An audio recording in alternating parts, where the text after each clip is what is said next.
नमस्कार, मैं प्रिया। आज है 9 सितंबर। चले जानते हैं बिहार की 25 बड़ी खबरों को। बिहार में कोविड-19 प्रभावितों की संख्या पहुंची 1,50,000 के पार। बिहार में कोविड-19 प्रभावितों की संख्या लगातार बढ़ती जा रही है। स्वास्थ्य विभाग की तरफ से साझा की गई जानकारी के अनुसार बीते दिन पिछले 24 घंटे में 1667 नए मामलों की पुष्टि की गई है, जिसके बाद प्रभावितों की संख्या 1,50,694 पर पहुंच गई है। अगर हम प्रभावित जिलों की संख्या की बात करें तो अररिया में 119, अरवल में 21, औरंगाबाद में 38, बांका में 12, बेगूसराय में 42, भागलपुर में 96, भोजपुर में 20, बक्सर में 34, दरभंगा में 27, पूर्वी चंपारण में 68, गया में 37, गोपालगंज में 57, जमुई में 16, जहानाबाद में 41, कैमूर में 9, कटिहार में 42, खगड़िया में 16, किशनगंज में 33, लखीसराय में 36, मधेपुरा में 53, मधुबनी में 24, मुंगेर में 20, मुजफ्फरपुर में 65, नालंदा में 38, नवादा में 23, पटना में 208, पूर्णिया में 129, रोहतास में 19, सहरसा में 18, समस्तीपुर में 37, सारण में 37, शेखपुरा में 25, शिवहर में 7, सीतामढ़ी में 30, सिवान में 34, सुपौल में 35, वैशाली में 31, पश्चिम चंपारण में 62। वहीं दूसरी तरफ कोविड-19 से ठीक होने वाले मरीजों की संख्या में भी बढ़ोतरी देखी जा रही है। स्वास्थ्य विभाग की तरफ से शाम 4 बजे तक जारी किए गए अपडेट के अनुसार कुल मिलाकर 1,34,089 मरीज ठीक हो चुके हैं। वहीं 765 लोगों की जान जा चुकी है। मुख्यमंत्री नीतीश कुमार की कैबिनेट बैठक में 61 एजेंडों पर लगाई गई मुहर। बीते दिन मुख्यमंत्री नीतीश कुमार की अध्यक्षता में आयोजित करवाए गए कैबिनेट बैठक में कुल मिलाकर 61 एजेंडों पर मुहर लगाई गई है, जिसके तहत आरा में नया मेडिकल कॉलेज बनाने को लेकर कैबिनेट ने स्वीकृति दे दी है। जम्मू कश्मीर के बारामूला में जान गंवाने वाले सैनिक के परिजनों को नौकरी देने का रास्ता साफ हो गया है। 9,500 करोड़ रुपए से अधिक राशि की खर्च करने पर मंजूरी दे दी गई है।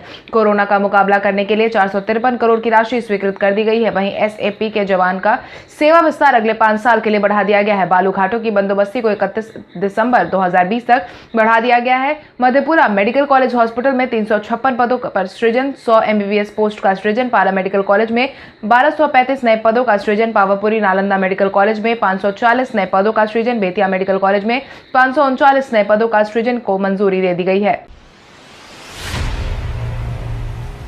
बिहार कला पुरस्कार से नवाजे गए राज्य के 37 कलाकार। बीते दिन बिहार सरकार के कला संस्कृति विभाग की तरफ से बिहार कला पुरस्कार योजना के अंतर्गत साल 2018-19 और 2019-20 के लिए 37 कलाकारों की सूची जारी कर दी गई है। विभाग के मंत्री प्रमोद कुमार ने इस प्रेस कॉन्फ्रेंस की सूची जारी कर दी है और इस योजना के अंतर्गत प्रदर्शन और चक्षुष कला के क्षेत्र में ख्याति प्राप्त कर चुके कलाकारों का सम्मिलित करने दिया गया है। इसके साथ ही 2 साल के बिहार कला पुरस्कार का आयोजन नहीं किया गया था, जिसके बाद बीते दिन दोनों साल के कुल 37 कलाकारों के नाम की सूची जारी कर दी गई है। विभाग की तरफ से इन कलाकारों को सम्मान राशि के साथ स्मृति चिन्ह, मोमेंटो, प्रमाण पत्र और साथ ही अंग वस्त्र प्रदान किया गया है। साथ ही सभी कलाकारों को सम्मानित भी किया गया है। आपको बता दें, साल 2011 में इस योजना की शुरुआत की गई थी, जिसके अंतर्गत प्रत्येक वर्ष प्रदेश कला के विभिन्न विद्याओं में 24 कलाकारों को सम्मानित किया गया था, लेकिन पिछले 2 साल में इस कार्यक्रम का आयोजन नहीं किया गया था। वहीं इस साल कुल मिलाकर 37 कलाकारों को विभाग की तरफ से सम्मानित किया गया है।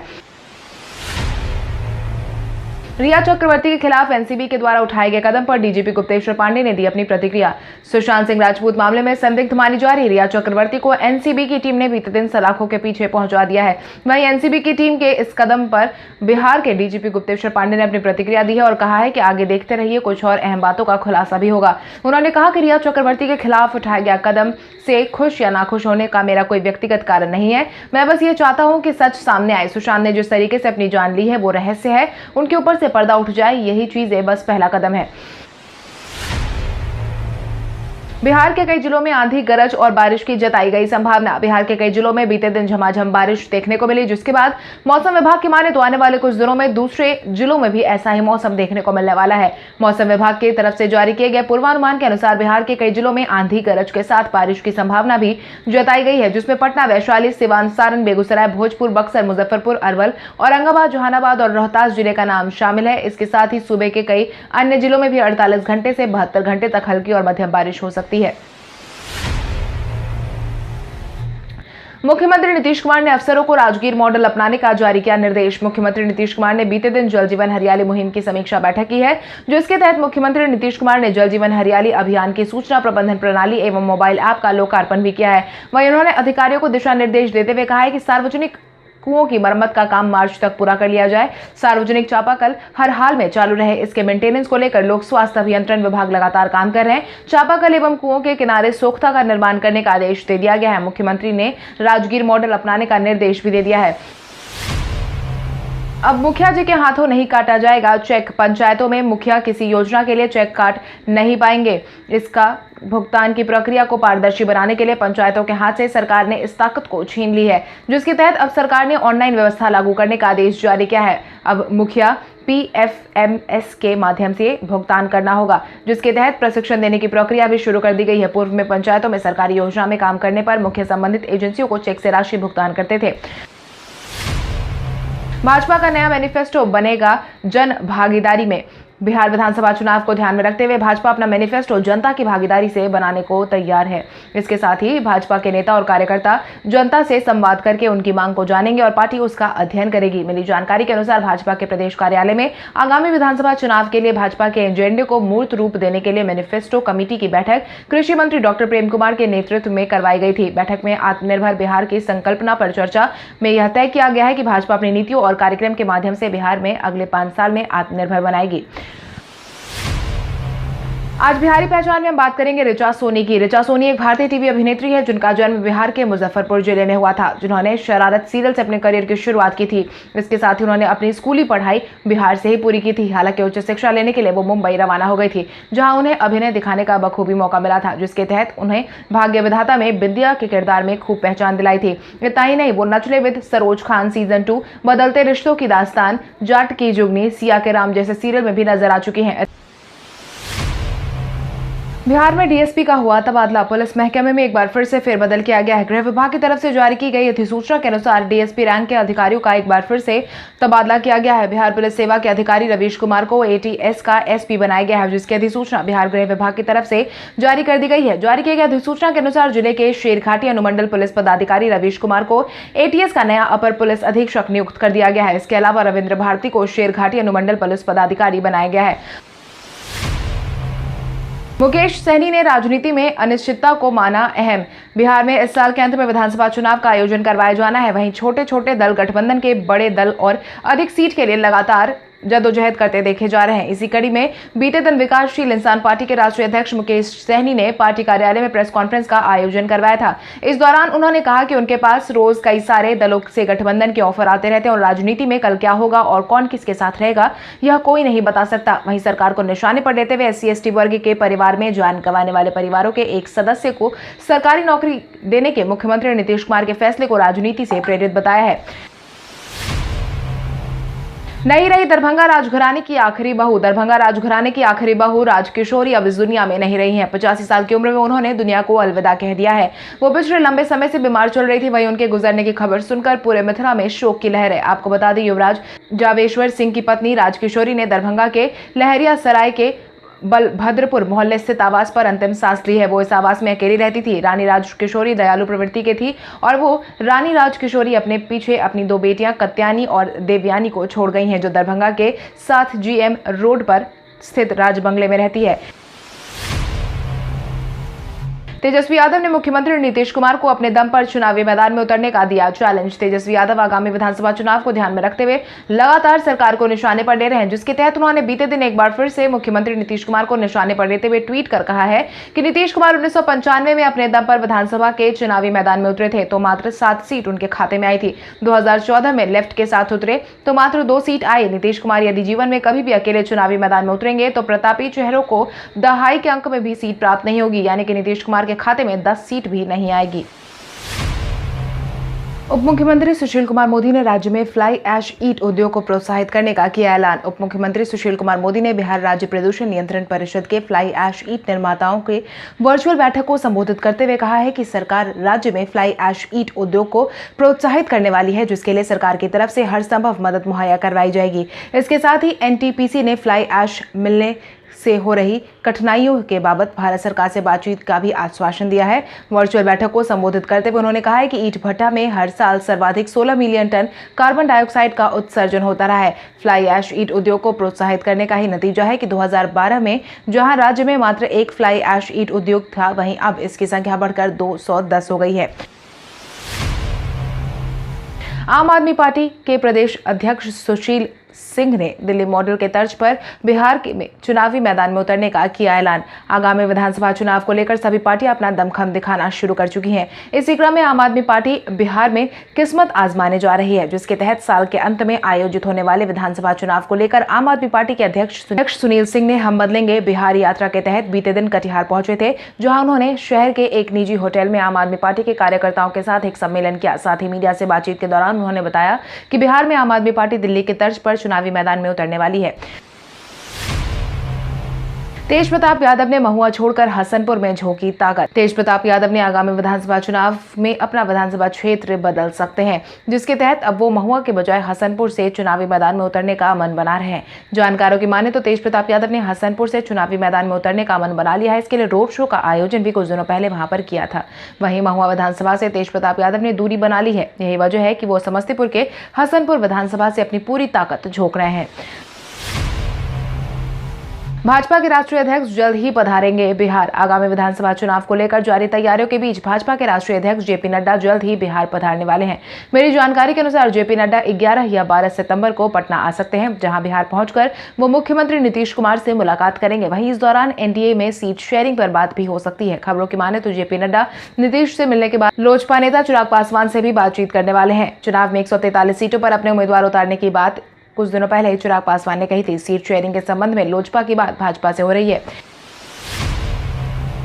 बेरोजगार के खिलाफ तेजस्वी यादव ने किया बड़ा ऐलान। नेता प्रतिपक्ष तेजस्वी यादव ने बेरोजगारी के मुद्दे को उठाकर चुनावी रणनीति बनानी शुरू कर दी है, जिसके तहत उन्होंने बेरोजगारों के खिलाफ बड़ा ऐलान किया है। उन्होंने सभी बेरोजगारों को एक साथ आने का आग्रह किया है, जिसके तहत तेजस्वी ने कहा है कि वो नई सोच के युवा हैं, इसीलिए समाज के हर तबके को एक साथ लेकर चलने में विश्वास रखते हैं। वो तेजस्वी यादव ने 9 सितंबर को यानी कि आज रात 9 बजे घर की सारी लाइटें बंद करके 9 मिनट तक लालटेन जलाने का आह्वान किया है, जिसमें उन्होंने कहा है कि वे खुद भी अपनी मां राबड़ी देवी के साथ इस मुहिम का हिस्सा बनेंगे।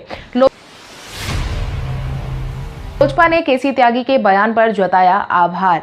इन दिनों बिहार की राजनीति में कहने को लोजपा और जदयू एक साथ गठबंधन में है, मगर दोनों के बीच की रस्साकसी साफ तौर पर सबके सामने आ गई है। इसी क्रम में बीते दिन जदयू के केसी त्यागी द्वारा लोजपा के साथ गठबंधन होने की बात को नकारने पर लोजपा ने आभार व्यक्त किया है।